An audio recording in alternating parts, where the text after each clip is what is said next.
सौतेली माँ सिंड्रेला की कहानी बहुत पुरानी बात है। कहीं दूर देश में सिंड्रेला नाम की सुंदर लड़की रहती थी। सुंदर होने के साथ साथ सिंड्रेला बहुत समझदार और दयालु भी थी। सिंड्रेला की माँ बचपन में ही गुजर गई थी। माँ के गुजरने के बाद सिंड्रेला के पिता ने दूसरी शादी कर ली थी। अब वह अपने पिता, सौतेली माँ और दो सौतेली बहनों के साथ रहा करती थी। सौतेली माँ और बहनों को सिंड्रेला बिल्कुल पसंद नहीं थी। उसकी सुंदरता और समझदारी से वे तीनों हमेशा जलती थी, क्योंकि उसकी दोनों सौतेली बहनों के पास न अच्छी शक्ल थी और न ही अक्ल। एक दिन की बात है, सिंड्रेला के पिता को किसी काम के लिए बाहर जाना पड़ा। पीछे से सौतेली माँ ने सिंड्रेला के साथ बुरा बर्ताव करना शुरू कर दिया। सबसे पहले तो उसने सिंड्रेला की खूबसूरत पोशाक उतरवा ली और उसे नौकरानियों वाले कपड़े पहनवा दिए। इसके बाद उन तीनों ने सिंड्रेला के साथ नौकरानी जैसा बर्ताव करना शुरू कर दिया। वो उससे खाना बनवाते, घर की सफाई करवाते, कपड़े बर्तन धुलवाते और घर के बाकी सारे काम करवाते। यहाँ तक कि उन तीनों ने सिंड्रेला का कमरा भी ले लिया और उसे स्टोर रूम में रहने के लिए कह दिया। बेचारी सिंड्रेला के पास उनकी बात मानने के अलावा कोई चारा नहीं था। आसपास के पेड़ों पर रहने वाले पंछी और स्टोर रूम के चूहों के अलावा सिंड्रेला का और कोई दोस्त नहीं था। वो दिन भर काम करती और रात में अपने दोस्तों से बात करते करते सो जाया करती थी। जिस देश में सिंड्रेला रहती थी, एक दिन वहां के राजा के सिपाहियों ने बाजार में घोषणा की कि राजकुमार की शादी के लिए राजा ने महल में एक समारोह का आयोजन करवाया है। इस समारोह के लिए उन्होंने नगर की विवाह योग्य सभी लड़कियों को आमंत्रित किया है। सिंड्रेला की बहनों ने जैसे ही यह घोषणा सुनी, वे दोनों दौड़ती हुई अपनी माँ के पास पहुंची और उन्हें सारी बात बताई। उनकी माँ के कहा कि इस समारोह में सबसे सुंदर तुम दोनों ही लगोगी। राजकुमार का विवाह तुम दोनों में से किसी एक के अलावा किसी और के साथ नहीं होगा। इस बात को सिंड्रेला ने भी सुना और उसके मन में भी समारोह में जाने की इच्छा हुई, लेकिन इस बारे में अपनी सौतेली माँ से बात करने में उसे बहुत डर लग रहा था। उसकी सौतेली माँ और बहनें समारोह में जाने की तैयारी करने लगी। उन्होंने नए कपड़े सिलवा लिए और नए जूते भी खरीद लिए। वो दोनों हर रोज इस बात का अभ्यास करती थी कि जब वो राजकुमार से मिलेंगी तो क्या बात करेगी और कैसे बात करेगी। आखिरकार समारोह का दिन आ ही गया। दोनों बहनें समारोह में जाने के लिए बहुत उत्साहित थी। उन दोनों ने सुबह से ही समारोह में जाने की तैयारी शुरू कर दी थी। सिंड्रेला ने भी अपनी दोनों बहनों की मदद की। अपनी बहनों को पूरी तरह तैयार करने के बाद सिंड्रेला ने बहुत हिम्मत जुटाई और अपनी सौतेली माँ से पूछा कि माँ, अब मैं भी विवाह योग्य हो गई हूँ, क्या मैं भी समारोह में जा सकती हूँ?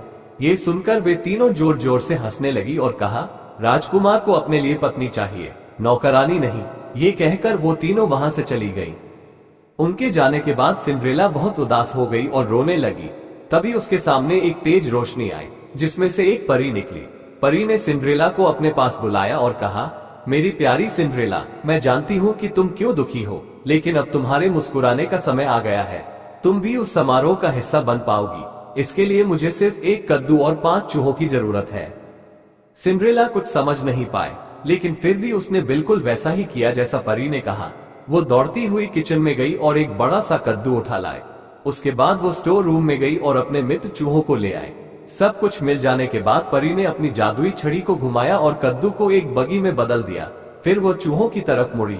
उसने 4 चूहों को खूबसूरत सफेद घोड़ों और एक चूहे को बगी चलाने वाला बना दिया। ये सब देखकर सिंड्रेला को अपनी आंखों पर विश्वास नहीं हुआ। इससे पहले कि वो कुछ पूछ पाती, परी ने अपनी छड़ी घुमाई और सिंड्रेला को एक खूबसूरत राजकुमारी की तरह सजा दिया। उसके शरीर पर एक बहुत सुंदर गाउन था और पैरों में चमचमाते जूते। वो समारोह में जाने के लिए पूरी तरह तैयार थी और इस खुशी से वो फूली नहीं समा रही थी। परी ने सिंड्रेला से कहा, अब तुम समारोह में जाने के लिए पूरी तरह तैयार हो, लेकिन ध्यान रखना रात को 12 बजे से पहले तुम्हें घर पहुंचना होगा, क्योंकि 12 बजे के बाद जादू का असर खत्म हो जाएगा और तुम अपने असली रूप में आ जाओगी। सिंड्रेला ने परी को धन्यवाद कहा और बगी में बैठकर महल की ओर निकल पड़ी। जैसे ही सिंड्रेला महल पहुंची, सबकी नजर उस पर आती की। उसकी सौतेली माँ और बहनें भी वही थी, लेकिन वो इतनी खूबसूरत लग रही थी कि वे तीनों भी उसे पहचान नहीं पाए। तभी सिंड्रेला ने देखा कि राजकुमार सीढ़ियों से उतरते हुए नीचे आ रहे हैं। सब लोग उनकी तरफ देखने लगे। जैसे ही राजकुमार की नजर सिंड्रेला पर पड़ी, वे उसे देखते ही रह गए। समारोह में मौजूद सभी राजकुमारियों के पास न जाकर राजकुमार सीधे सिंड्रेला के पास आए और अपना हाथ उसकी ओर बढ़ाते हुए कहा कि राजकुमारी, क्या आप मेरे साथ डांस करना पसंद करेगी? सिंड्रेला ने शर्माते हुए अपना हाथ राजकुमार के हाथ में दे दिया और दोनों डांस करने लगे। सिंड्रेला राजकुमार के साथ डांस करते करते इतना खो गई कि उसे समय का ध्यान ही नहीं रहा। तभी अचानक उसकी नजर दीवार पर लगी घड़ी पर गई। 12 बजने वाले थे और सिंड्रेला को परी की बात याद आ गई। परी की चेतावनी याद आते ही वह घबरा गई और राजकुमार को वहीं छोड़कर भाग गई। सिंड्रेला को इस तरह अचानक भागता देख राजकुमार उसके पीछे पीछे दौड़े। हड़बड़ी में दौड़ने की वजह से सिंड्रेला का एक जूता निकल गया और महल के बाग में ही छूट गया। वो फटाफट अपनी बगी में बैठी और घर को लौट गई। जब उसे ढूंढते हुए राजकुमार बाहर आए तो उन्हें बाग में सिंड्रेला का जूता मिला। ये देखकर राजकुमार दुखी हो गए और सोचा कि वो सिंड्रेला को ढूंढकर ही रहेंगे। अगले दिन राजकुमार ने अपने सिपाहियों को बुलाया और उन्हें जूता थमाते हुए कहा कि शहर के हर घर में जाओ और समारोह में आए हर लड़की को ये जूता पहना कर देखो।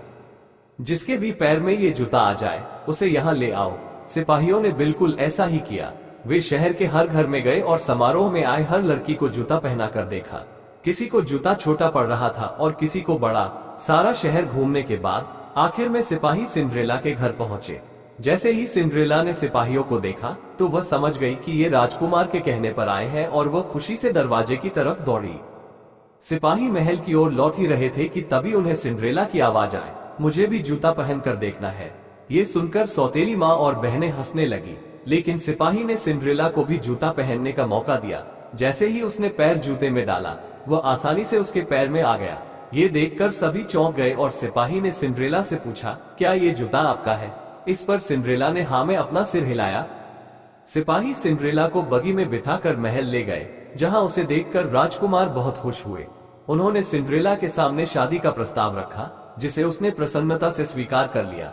राजकुमार और सिंड्रेला की शादी हो गई और वो हमेशा खुशी खुशी महल में रहने लगे। कहानी से सीख, हमें बुरे वक्त में भी उम्मीद नहीं छोड़नी चाहिए। अच्छी सोच रखने वालों के लिए कोई न कोई रास्ता निकल ही आता है।